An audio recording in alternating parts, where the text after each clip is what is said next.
জয়গুরু খামখেয়ালি প্রাণ চ্যানেলে আপনাদের স্বাগত। আজ আমরা পড়ব যতন করে না বুঝলে রে মন। লিখছেন শ্রীমতী চন্দনা সেনগুপ্ত। জয়গুরু।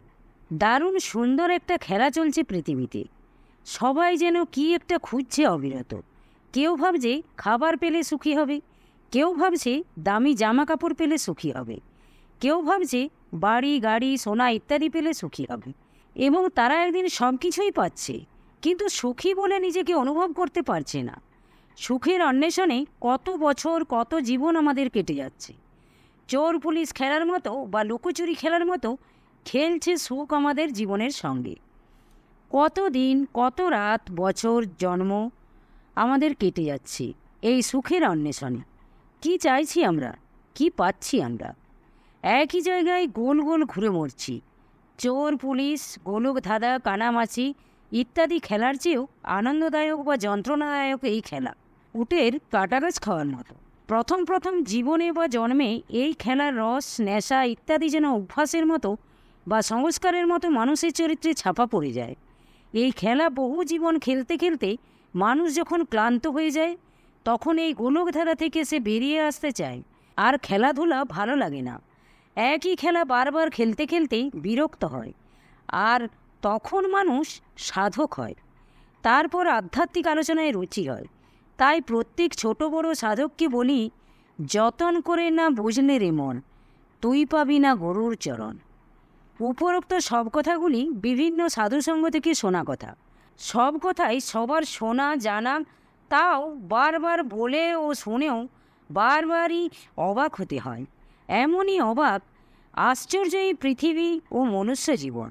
তাই বারবার লেখা ও বারবার স্মরণ মনন করা। এরপর গোলকধাঁধাকে মানুষ মন দিয়ে বোঝার চেষ্টা করে কিভাবে এই খেলা থেকে বেরিয়ে আসতে পারে। তখন সেই চিন্তায় মানুষ ডুব দেয়। বুঝতে পারে সংসারের সুখ দুঃখের খেলা থেকে বেরিয়ে আসতে পারলেই সত্যিকারের আনন্দ তারা অর্জন করতে পারবে। কিন্তু মজার ব্যাপার হলো, এই সব খেলা কিভাবে ভাঙতে হয় সেটা মানুষের জানা নেই। ছোটবেলায় ইংরাজি বইয়ে একটা গল্প পড়েছিলাম। গল্পটির নাম ছিল হোয়ার আর মাই গ্লাসেস। গল্পের নায়ক মিস্টার কচু গোটা ঘরময় তার চশমা খুঁজে বেড়াচ্ছে। ঘরের সদস্যরা তার দিকে তাকাচ্ছে এবং মুচকি হেসে পাশ কাটিয়ে চলে যাচ্ছে। এদিকে মিস্টার কুচু ঘরের আলমারি, সোফা, ড্রেসিং টেবিল, রান্নাঘর, স্নানের ঘর ইত্যাদি সব জায়গায় তার চশমাটিকে খুঁজে বেড়াচ্ছে বা হাতড়াচ্ছে, কারণ তিনি ভালোভাবে কিছুই দেখতে পাচ্ছেন না।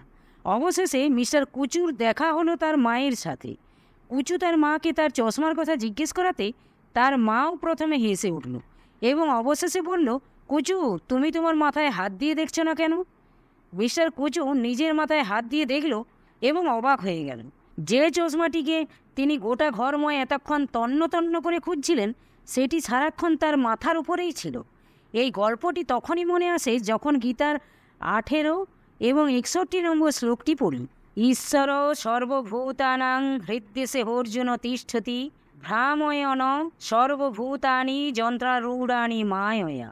অর্থাৎ, হে অর্জুন, পরমেশ্বর ভগবান সমস্ত জীবের হৃদয়ে অবস্থান করছেন এবং সমস্ত জীবকে দেহরূপ যন্ত্রে আরোহণ করিয়ে মায়ার দ্বারা ভ্রমণ করান। তাহলে এই অদ্ভুত মায়ার কবলে পড়ে প্রত্যেক জীব মিস্টার কুচুর মতোই হৃদয়ে অধিষ্ঠিত ভগবানকে ভুলে রয়েছে। আরেকটি গল্প মনে পড়ছে। একটি ছোট্ট ছেলেকে একবার দেখেছিলাম নদীর ধারে অজস্র অসংখ্য পাথরের নুড়ির উপর বসে সে তার মায়ের কাছে এক টুকরো পাথরের জন্য বায়না করে খুব কান্নাকাটি করছে। তার মা তাকে বলছে, এখানে তো কত পাথর, ছোট বড় তোর যেটা ইচ্ছে নে। কিন্তু বালকের কান্না কিছুতেই থামছে না। সে অনবরত পাথরের জন্য কেঁদেই চলেছে। সেই শিশুটিকে নিয়ে আমরা এখনও ঘরে আলোচনা করে হাসাহাসি করি। আর এখন লিখতে বসে ভাবছি, ভগবান তাহলে আমাদের নিয়ে কত হাসেন কে জানে। হয়তো শিশুটির মায়ের মতন বিরক্ত বা দুঃখিতও হতে পারেন। আমাদের ঠাকুর শ্রী শ্রী 108 স্বামী নিগমানন্দ সরস্বতী বারবার আমাদের বলেছেন, তোমরা আমায় ধরে থাকো শুধু, আমি সর্বদা তোমাদের মঙ্গল কামনা করি। তোমরা আমায় ভেবে ভেবে ঠাকুর হও। আমি তোমাদের মধ্যে ভগবানকে দেখতে চাই। আর সত্য সত্যই তোমরা ভগবান। পারমার্থিক হিসাবে জীবমাত্রই শিব। প্রকৃতির গুণাবরণে শিবই জীবরূপে প্রতিভাত। সমষ্টিগতভাবে চেতনার উদ্বোধনের জন্য এবং সহজস্বরূপ প্রাপ্তির উপায়স্বরূপ ঠাকুর তাহার শিষ্যবৃন্দকে ভগবান বলিয়া অভিহিত করেছেন। ইহা শ্রুতি প্রসিদ্ধ তত্ত্বমসি মহাবাক্যেরই প্রতিধ্বনি। তোমাদের মধ্যে এই তত্ত্বটা পরিস্ফুট হয়ে উঠবে, তোমরা নিজেকে ভগবান বলে বুঝতে পারবে। এই অবস্থা দেখবার জন্য আমি এ পর্যন্ত দেহ ধারণ করে আছি। আমি ভগবানকে তোদের মধ্যে দেখে কৃতার্থ ও চরিতার্থ হয়ে যায়। আমার গুরুগিরির সার্থকতা হোক, এই আমার শেষ ইচ্ছা, আর এই ইচ্ছা ফলবতী হবেই হবে। এত বড় আশ্বাসবাণী শোনার পরও আমরা মায়ার জালে হাবুডুবু খাই। আশ্চর্য, তাই না? আমার জীবনের আরেকটি ক্ষুদ্র ঘটনার কথা উল্লেখ করি। ঘটনাটি ক্ষুদ্র, কিন্তু আমার জীবনে তার প্রভাব মাঝে মাঝেই পড়ে। গেছিলাম স্বামী স্ত্রী মিলে। এই সুযোগে আমাদের কিছু টেস্ট করাতে হয়েছিল। এখন আর নিখুঁতভাবে কিছুই মনে নেই, তবে মূল ঘটনার ভাবটি যথাযথ মনে আছে। সকালে টেস্ট করানোর পর অনেকটা সময় আমরা স্বামী স্ত্রী ফাঁকা বসেছিলাম। রিপোর্ট দেবে সন্ধ্যাবেলায়। তখন আমার মেসো শ্বশুরমশাইয়ের কাছ থেকে ফোনে জানতে পারলাম ওখানের পাশেই একটা সুন্দর জৈন মন্দির আছে। আমরা স্বামী স্ত্রী সময় নষ্ট না করে সেখানে গেলাম। সত্যি অদ্ভুত সুন্দর সেই মন্দির। অত ঘিঞ্জি শহরের মধ্যে হঠাৎ যে এত সুন্দর মনোরম নিরিবিলি একটা মন্দির দেখতে পাবো তা আমরা কল্পনাও করিনি। অপূর্ব কারুকার্য সমন্বিত বিশাল একটি মন্দির, সুন্দর সুসজ্জিত বৃহৎ বাগান, বিশাল একটি স্নিগ্ধ পরিষ্কার সরোবর। সেই সরোবরে অগণিত হৃষ্টপুষ্ট মাছ। মানুষদের দেখলে তারা ভয় পায় না, ছুটে আসে খাবার খেতে। সবাই মাছেদের খাবার দিচ্ছে। আমরাও স্বামী স্ত্রী ওদের জন্য খাবার কিনে ওদের খাওয়ালাম। হসপিটালের তিক্ত অবসাদগ্রস্ত পরিবেশ থেকে হঠাৎ যেন আমরা স্বর্গের ইন্দ্রের দরবারে এসে উপস্থিত। এমনই যেন মনে হলো। কোথা দিয়ে সময় কেটে যাচ্ছিল বুঝতে পারছিলাম না। এরপর আমরা মন্দিরের অভ্যন্তরে প্রবেশ করলাম। সুন্দর বিগ্রহ দর্শন করলাম, যেন রাজদরবার। বিগ্রহের সামনে যে বিশাল উপাসনার স্থলটি, তার পাশে একটু উঁচুতে সারি দিয়ে ছোট ছোট কুঠুরি। সব ভক্তগণ দেখছিলাম কুঠুরির ভেতর মাথা ঢুকিয়ে প্রণাম করছেন। আমরাও দেখাদেখি পরপর কুঠুরির ভিতরে মাথা ঢোকাতে লাগলাম। প্রত্যেক কুঠুরিতে নারায়ণের 10 অবতারের একটি একটি করে ছোট ছোট মূর্তি প্রতিষ্ঠিত। মূর্তির নিচে ফুল, চন্দন, সুগন্ধিত ছোট ধূপ সুসজ্জিত। অন্ধকারের মধ্যে মুখ ঢুকিয়ে সেই সুন্দর মূর্তিগুলির দর্শন করে বেশ ভাবতন্ময় হয়ে যাচ্ছিলাম। বেশ অন্যরকম একটা অনুভূতি হচ্ছিল। কিন্তু হঠাৎ আমরা যখন শেষ কুঠুরিতে পৌঁছালাম, কুঠুরির ভিতর মুখ ঢুকিয়ে চমকে গেলাম। কি দেখলাম!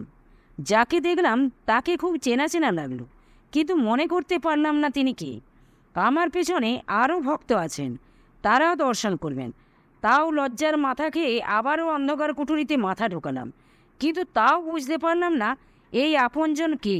অনেকক্ষণ মাথা ঢুকিয়ে রাখলাম, কারণ মাথা বার করলেই অন্যকে দেখার সুযোগ করে দিতে হবে। কিন্তু তাও কিছু বুঝতে না পেরে আমার ঠাকুরকে স্মরণ করলাম। মনে হলো কিছু একটা বুঝতে পারলাম। এইভাবেই কুঠুরির থেকে মাথাটা বার করে নিয়ে হাঁটতে লাগলাম স্বামীর পেছন পেছন। স্বামী তখন তাড়া দিচ্ছেন, রিপোর্ট নেওয়ার সময় হয়ে গেছে, তাড়াতাড়ি পৌঁছতে হবে হসপিটালে। আমার তখন আরও একবার লাইন দিয়ে সেই মূর্তি আরও একবার দর্শন করার ইচ্ছে করছে, কিন্তু তাও বাইরের বাস্তব আর ভিতরের পাগলামিকে আলাদা করে আমি শুধু হাঁটতে লাগলাম। যখন হসপিটালে পৌঁছালাম তখন আমার ঠাকুরের কৃপা বুঝতে পারলাম বা মনে পড়লো ওই কুঠুরিতে একটা ছোট আয়না ছিল। আয়নার নিচেও ফুল ও ছোট সুগন্ধিত ধূপ জ্বলছিল। সেই আয়নায় আমি নিজেকেই দেখছিলাম এবং প্রণামও করেছিলাম। রিপোর্টের ফলাফলে আমার আর মন ছিল না। আনন্দে হসপিটাল কাঁপিয়ে দেব মনে হচ্ছিল, কিন্তু বাস্তবের কাছে হার মেনে অত আনন্দ সব হজম করে নিলাম। পরে স্বামীকে জিজ্ঞেস করেছিলাম যে তিনি ওই শেষের কুঠুরিতে কি দেখেছিলেন। উত্তরে তিনি বলেছিলেন তাড়াহুড়োতে ভালো করে দেখা হয়নি। সত্যি সেদিন আমাদের খুব তাড়া ছিল, কারণ আমরা দুর্গাপুর থেকে কলকাতা গিয়েছিলাম। ছিলাম মাসি শাশুড়ির বাড়িতে। সেখানে তাদের কাছে আমার ছোট 8 বছরের দুষ্টু সন্তানকে রেখে বেরিয়েছিলাম। রিপোর্ট ঠিক সময়ে না নিতে পারলে ওরা আবার যদি অন্য ডেট দিত, তাহলে স্বামীর ডিউটি, ছেলের স্কুল এবং আরও অনেক কিছু সব গণ্ডগোল হয়ে যেত। তাই আয়নায় ভালো করে নিজেকে দেখার এবং চেনার সময় আমাদের হলো না। অবাক পৃথিবী, তাই না? তাই যতন করে না বুঝলে রে মন, তুই পাবি না গরুর চরণ। সেই যতন করে বোঝবার সময় আমাদের নেই। অনবরত সংসারে ঢেউ সামলাতে সামলাতে আয়না দেখার সময় আমাদের নেই। রবীন্দ্রনাথের ভাষায় তাই আজ বলি, আমার হিয়ার মাঝে লুকিয়েছিলে, দেখতে আমি পাইনি, তোমায় দেখতে আমি পাইনি। বাহির পানে চোখ মেলেছি, আমার হৃদয় পানে চাইনি। আমার সকল ভালোবাসায়, সফল আঘাত, সকল আশায় তুমি ছিলে আমার কাছে, তোমার কাছে যায়নি। তুমি মোর আনন্দ হয়ে ছিলে আমার খেলায়, আনন্দে তাই ভুলেছিলাম, কেটেছে দিন হেলায়। গোপন রহি গভীর প্রাণে আমার দুঃখ সুরের গানে, সুর দিয়েছো তুমি, আমি তোমার গান তো গাইনি। অদ্ভুত তাই না? আমাদের ঠাকুর কতবার আমাদের স্বরূপ চেনানোর চেষ্টা করেছেন, বলেছেন তোরাই তো আমার ভগবান, তোরাই আমার সেবক, তোদের জন্যই আমার যত সাধন ভজন, তোদের জন্যই গৃহত্যাগ, তোদের জন্যই যাওয়া আসা, তোরাই আমাকে ঘুরিয়ে ফিরিয়ে এইভাবে নিয়ে এসেছিস। এ আমার স্তোত বাক্য নয়, সত্যের অপলাপ নয়। আমি মর্মে মর্মে অতি সত্যরূপে জানি তোরা ভগবান। যেদিন তোরাও নিজেদের ভগবান বুঝে আমার সেবা করতে পারবি, সেই দিন আমার গুরুগিরি সার্থক হবে। কত ভালোবাসা চেনানোর জন্য এই মায়ার খেলা ভেঙে বেরোনোর সাধ্য হয়তো আমাদের নেই, কিন্তু ঠাকুরকে ভালোবাসেন, তাই ভালোবাসায় বিশ্বাস থাকলেই হয়তো একদিন আমরা এই মায়ামোহ ইত্যাদি বন্ধন ছিন্ন করতে পারবো। আমরা তাকে ভালোবাসতে জানি না, কিন্তু তিনি পূর্ণ প্রেমিক, তার ভালোবাসায় কোনো খাদ নেই। তিনি আমাদের উজাড় করে ভালোবেসে চলেছেন সর্বক্ষণ। তার আমাদের প্রতি যে ভালোবাসা সেই সমুদ্র সমান বা তার চেয়েও বেশি। তার যে আমাদের প্রতি নিঃস্বার্থ প্রেম, সেই প্রেমে কি এখনও আমাদের অবিশ্বাস? তার প্রেমের উপর কোনো সন্দেহ না থাকলেই আমরা পারব ভববন্ধন মুক্ত হতে। তার একার প্রেমই যথেষ্ট আমাদের মুক্তিপথে। শুধু তার প্রেমে, তার তপস্যায়, তার ত্যাগে, তার শক্তিতে, তার ভক্তিতে আমাদের যেন অটুট বিশ্বাস থাকে। তার অকৃত্রিম প্রেম আমাদের প্রতি, সে কথা যেন স্মরণ থাকে সবসময়। অমন প্রেমের স্বাদ একবার বুঝে গেলে আর আমাদের সংসার ভুলাতে পারবে না, হারাতে পারবে না। আমরা অবশ্যই জয়ী হব। তাই তো ঠাকুর শ্রী শ্রী 108 নিগমানন্দ পরমহংসদেব বারবার বলেছেন, যারা সাধারণ সাধক তারা সাধন দ্বারা উন্নতি লাভ করে, কিন্তু তোরা যে ভগবান, উন্নত তো আছিসই, তোদের আবার কি সাধন ভজন? তোরা ইচ্ছা করেই বন্ধন স্বীকার করে নিয়েছিস। কর্মান্তে আমিও যখন চলে যাব, তোরাও সেই নিত্যলোকে চলে যাবি। আরেক জায়গায় তিনি বললেন, এক গুরু চিন্তা করলেই তোমাদের সব হবে। আমাকে চিন্তা করো, আমার রূপ ধ্যান করো, অন্তিমে কর্মশেষে আমার সঙ্গে যাবে। তাই আমার তো প্রেম নেই, প্রেম তো বিশাল মহান নিঃস্বার্থ ত্যাগের নাম। আমরা আজকাল যেখানে সেখানে প্রেম শব্দটি ব্যবহৃত হতে শুনি, কিন্তু প্রেম শব্দটির বিশাল তাৎপর্য, যার গভীরতা আমরা কল্পনাও করতে পারি না। তাই কই আর পারলাম প্রেম করতে? তবে ঠাকুরের অফুরন্ত অপার অসীম অকল্পনীয় প্রেমের প্রতি শ্রদ্ধায় যেন মাথা নত হতে থাকে। তবে ঠাকুরের অফুরন্ত অপার অসীম অকল্পনীয় প্রেমের প্রতি শ্রদ্ধায় যেন মাথা নত থাকে প্রতিক্ষণ। ঠাকুরের জীবনের ত্যাগের মহিমায় চোখের জল যেন না শুকায়। ঠাকুরের আকুলতায়, তার বিহলতায় এ মন যেন আন্দোলিত হতে থাকে। দুঃখে কাতর হবার আগে আনন্দময় ঠাকুরের ভালোবাসার কথা যেন মনে রাখি। তিনি কত ভালোবেসে চলেছেন আমাদের, এ কথা যেন কখনো না বলি। অন্তিমে ঠাকুরকে বলি, এই ক্ষুদ্র হৃদয়ে তোমার এত ভালোবাসা ঠাকুর কোথায় রাখি বলো তো? তুমি যে আমাদের ভগবান এবং আরও কত কি বলে আদর সম্মান করেছ, আমাদের জন্য জীবন পাত করেছ। আমি কি এত ভালোবাসার যোগ্য? না, তোমার সূর্যের জ্যোতিপূর্ণ আলোকময় জীবন আমার ক্ষুদ্র স্বার্থপর অন্ধকার জীবনের কাছে এসে ভাব করতে চাইছো, তোমার আলোকে আলোকিত করে ভালোবাসতে চাইছো আমাকে। আমার অযোগ্যতাকে তোমার যোগ্যতা দিয়ে ভরিয়ে তুলতে চাইছো ঠাকুর। এত ভালোবাসা সহ্য করার ক্ষমতা দাও ঠাকুর, বা এত ভালোবাসা ধারণ করার যোগ্যতা দাও গো ঠাকুর। এই ক্ষুদ্র স্বার্থপর জীবন যে তোমাকে কিছুই দিতে পারল না।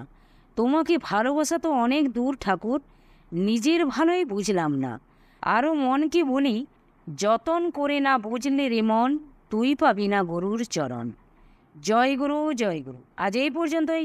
যদি আপনাদের ভালো লেগে থাকে তাহলে চ্যানেলটিকে সাবস্ক্রাইব করে সাথে থাকবেন। জয় গুরু, জয় গুরু।